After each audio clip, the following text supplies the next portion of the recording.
Hey everybody, how's it going? Ed Ricker here, and today I have... Oh, not that again. Not that again. I have a couple more products to review from RAVPower, and we're gonna get right into it before we get interrupted anymore. We have two different USB power banks from RAVPower. This one happens to be 20,100 milliamp hours. This one happens to be 26,800 milliamp hours. So together we have about 47,000 milliamp hours just chilling. Let's get started.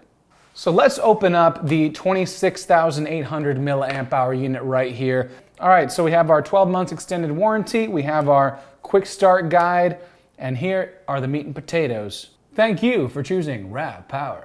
So this is iSmart USB technology here, and you look very nice and sharp, black, sleek. Here's the sole singular solitary button right there, and it shows the status of our charge.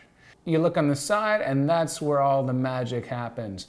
So we have our three USB iSmart ports here, and then we have the micro USB here to charge the unit itself. So it charges via USB, and it also powers USB. If you'd like, go ahead and pause the video so you can read all those stats. This is the Extreme series by RAVPower. Consulting the website, it says that this will charge an iPhone 7 9 times, a Galaxy S7 6 times, and an iPad Air twice. So you could theoretically charge 3 different devices at full speed with this, as long as you're not going over those limitations. Now before we go into all the other goodies that it comes with, let's open up the other charger we're featuring on this video. This is the 20,100 milliamp hours. Still a pretty big power bank here. Instantly we see a little bit of difference here. We have our in, which is our micro USB charging for the in here. Then we have our Type-C 3 amp port right there. So we have a Type-C charger. That's awesome. We also have a quick charger. So if you have like a Samsung Galaxy S7 or some other mobile device that has a quick charge feature, go ahead and plug it in there. You also have the normal iSmart 2.4 amp USB port right there. So again, 3 outputs, but we have more features with this one. We have our USB-C, we have our quick charge, and we have our normal USB. Press of a button and we can see just how much power we have left in this particular unit. We are full because I just charged it recently. Now, even though I'm taking it out of the box, I have tried these a few times. I have charged a Galaxy S7. I have charged my own cell phone, which is an HTC 626 piece of crap.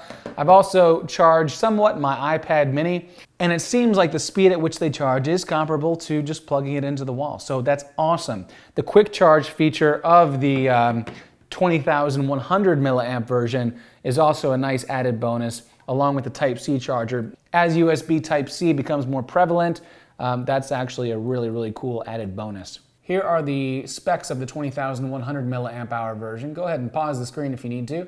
With the Type-C unit, you can actually charge the unit back up with the Type-C input. So it's an input and an output. It can also charge with a quick charger if you have a micro USB quick charger. If you're recharging this power bank with the quick charge feature, you can actually get this charged in about 4.5 hours. Otherwise, it's going to take between 8 and 12 hours to charge. However, the other one does not have any quick charge features, so it's going to take between 11 and 13 hours to charge. Now, the lower capacity version does have slightly less charging capacity, so it only says that it can do an iPhone 6 almost 8 times, a Galaxy S6 over 5, and an iPad Air more than once. All right, we talked about the differences, which are the capacity, the inputs, and the outputs. Now let's talk about the similarities. What is similar between these two?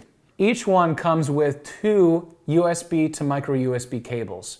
One is about 2.5 feet long. The other one is about 8 inches, I'd say. I put this in too tight. It also comes with a travel pouch. So you can actually stuff these battery banks into your travel pouch, cinch it up, stuff that in your case, your backpack, wherever. Now the 20,100 milliamp version, which has the USB-C port, also has an adapter. Look at this. This is a USB-C to micro USB adapter. So you know what I'm thinking? GoPro. Yes, ladies and gentlemen, a GoPro Hero 5 Black has a USB-C connection.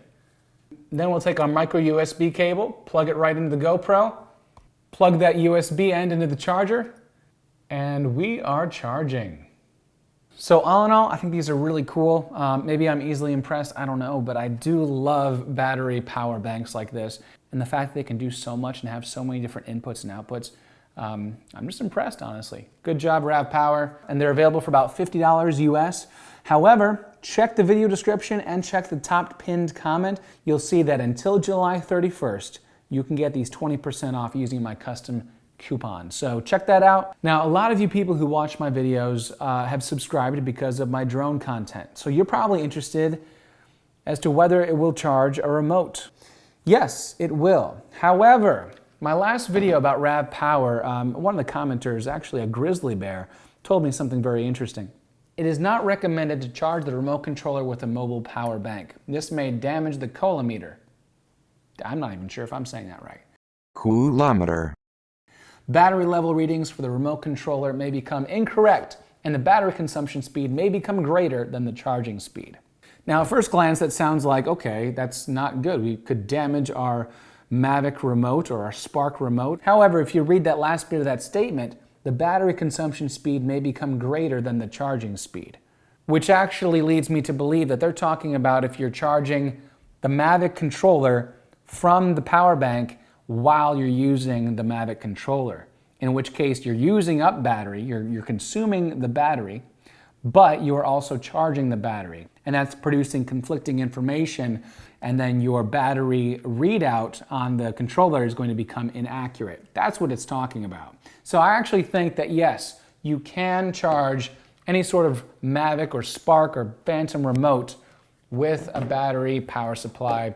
So thank you so much for watching, guys, and thank you to RAVPower for sending me these units. Happy charging!